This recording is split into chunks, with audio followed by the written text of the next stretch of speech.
New at 4, 5 months and more than $1 million later, we're actually getting our first look at the new and improved MacArthur Park. We've been waiting for this for a while now. It opens to the public tomorrow, but today NBC4's John Kedys-Klimak got a chance to see all that has changed. Well, the sign says it, MacArthur Park welcomes you, but for the last 4 months, it has not. It's been closed for extreme renovations. And now a lot of the people who live in this neighborhood say they hope that everything that's been changed will remain that way.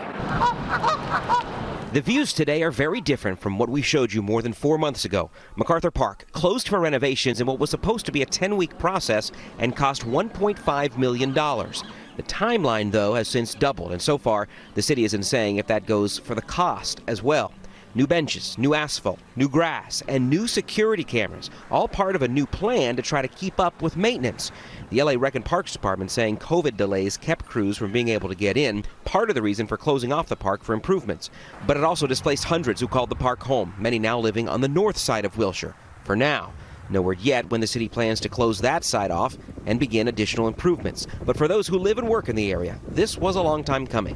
It's not the park, it's the people that goes in the park, that lives in the park, that does the most damage. And then they're not helping them because a lot of them have mental health.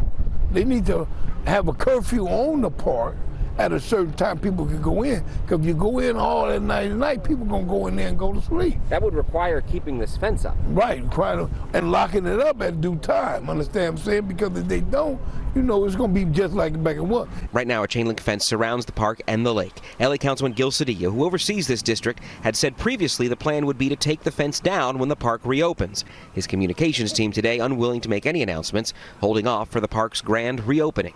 MacArthur Park will welcome you back. Tomorrow at noon is when the city plans to officially reopen the park. Reporting from MacArthur Park in the Westlake District, I'm John Kedys-Klimak, NBC4 News.